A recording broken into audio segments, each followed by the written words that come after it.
Heç fikirləşmisiniz ki, bir biznes mənfəətlə işləyə bilər, amma əslində heç də uğurlu olmaya bilər?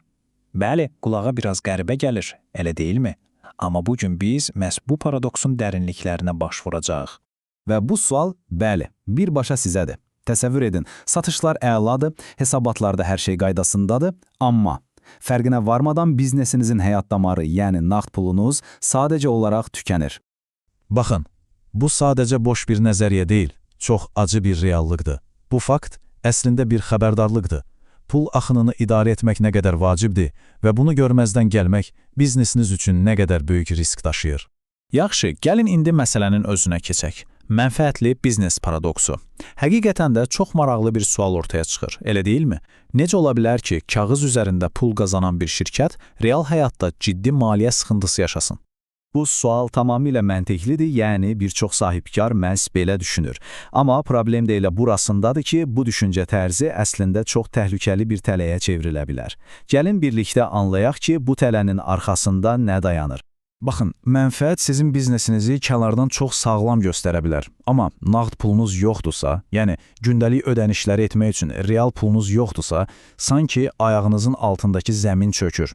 Təsəvvür edin, təchizatçılara, işçilərin maaşına, dövlətə olan borcları ödəyə bilmirsiniz. Vəssalam, biznesiniz iflasa doğru gedir. Yaxşı, deməli paradoksu gördük. İndi isə gələn onu həll edək. Bunun üçün isə mənfəətlə nağd pul arasındakı fərqi aydınlaşdırmalıyıq. Bilirsiniz, bütün məsələnin açarı məhz bu iki anlayış arasındakı fərqi anlamaqdadır. Əsas məsələ əslində zamanlamadadır. Baxın, siz malı satdığınız anda mühasibatlıqda bunu mənfəət kimi qeyd edirsiniz. Hətta müştəri pulu sizə bir ay, bəlkə də 2 ay sonra ödəyəcək olsa belə. Nağd pul isə, nağd pul həmin pulun faktiki olaraq bank hesabınıza oturduğu andır. Fərq çox böyükdür. Formul özü əslində çox sadədir. Mənfəət nədir? Satışlardan xərcləri çıxırıq, yerdə qalan məbləğdir. Bəli, bu çox vacib göstəricidir. Amma təkrar edirəm, bu sizin bank hesabınızda nə qədər pulunuz olduğunu heç də göstərmir. Deməli, aydın olur ki, biz diqqətimizi təkcə mənfəətə yox, daha fundamental bir şeyə yönəltməliyik. Gəlin indi pul axınından danışaq. Məhz pul axını o mənfəətlə bankdakı real pul arasındakı boşluğu dolduran mexanizmdir. Əslində hər şey bir tarazlıq məsələsidir. Mədaxil, yəni kassaya daxil olan pullar və məxaric, yəni təchizatçılara, işçilərə, vergilərə ödədiyiniz pullar. Və sağlam bir biznesdə təbii ki, içəri girən pul çölə çıxan puldan çox olmalıdır. Bu qədər sadə. Amma pul axınından sadəcə kənardan baxmaq olmaz. Onu aktiv şəkildə idarə etmək lazımdır. Bax, bu 3 sadə sualın cavabını bilsəniz, siz artıq biznesinizin maliyyə taleyini öz əlinizə almış olursunuz. Nə qədər pul? İçəriyə, yoxsa çölə? Və ən əsası, nə vaxt? Yaxşı, pul axınını idarə etməyin vacibliyini anladıq. Amma bəs gələcəyi necə görək? Necə bilək ki, bizi nə gözləyir? Bax, bunun üçün əla bir alət var. Sanki sizin maliyyə üçün kristal kürəniz kimidir. Pul axını proqnozu. Məhz bu proqnoz biznesinizin yaxın gələcəkdəki maliyyə durumunu sizə göstərəcək. Həqiqətən də bu bir növ jonglyorluqdur.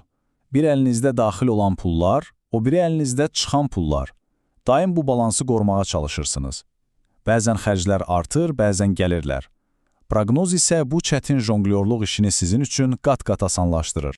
İndi gəlin bu cədvələ birlikdə diqqətlə baxaq. Fevral, mart və aprel aylarına fikir verin. Görürsünüz, dövrün sonundakı rəqəmlər mötərizə içindədir. Bilirsiniz, bu nə deməkdir?